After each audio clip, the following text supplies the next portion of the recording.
Pandian store தொடரில் செந்தில் வேலைக்காக exam எழுதுகிறாரு. அப்போ வெளியே இருந்து மீனா அவங்கள பார்த்துக்கிட்டே இருக்கிறாங்க. அப்போ எக்ஸாம் சென்டரில் இருக்கிறவர் கேட்குறாரு, என்ன பிட்டு வச்சிங்களா என்ன ஏதுன்னு கேட்குறாரு. அதெல்லாம் ஒன்றும் இல்லை சார் அப்படின்னு சொல்கிறாரு. அப்போ எதுக்கு வெளியே பார்க்குறீங்க, முழிக்கிறீங்க, ஏதோ ஒரு மாதிரி இருக்கிறீங்க அப்படின்னு கேட்குறாரு. அதற்கு அவர் சொல்கிறாரு, எங்கள் ஒய்ஃப் வெளியே உட்காந்துருக்குறாங்க, வேறு ஒன்றும் கிடையாது அப்படின்றாரு.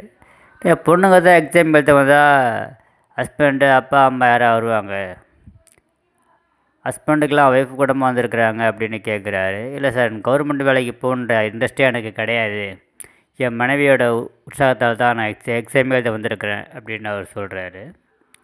இப்போ வீட்டில் இருக்கிறாங்க, அரசி வீட்டுக்கு வெளியே இருக்கிறாங்க. அப்போ எதிர்க்க இருக்கிற குமார் விசில் அடிக்கிறாரு. திரும்பி பார்க்குறாங்க. அப்புறம் யாரும் இல்லாமல் தெரியுது. திரும்ப விசில் அடிக்கிறாரு, கூப்பிட்றாரு, சாப்பிட்டியான்னு கேட்குறாரு. இதை பார்க்குற ராஜு அரசியை உள்ளே போக சொல்லிடுறாங்க. பிறகு நேராக போய் இந்த வேலைலாம் வச்சுக்காத அப்படின்னு சொல்லி வார்னிங் பண்ணுறாங்க.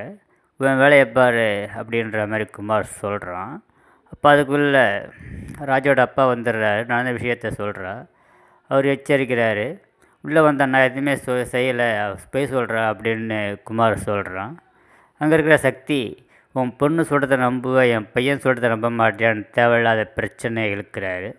அதுக்குள்ளே அவங்க அம்மா நெஞ்சு வலிக்கிற மாதிரி ஒரு ஆக்ஷன் காட்டுறாங்க.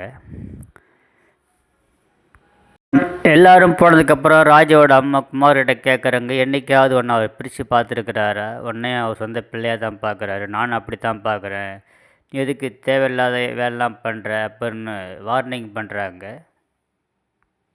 தொடர்ந்து பாருங்கள், சப்ஸ்கிரைப் பண்ணுங்கள், லைக் பண்ணுங்கள், ஷேர் பண்ணுங்கள்.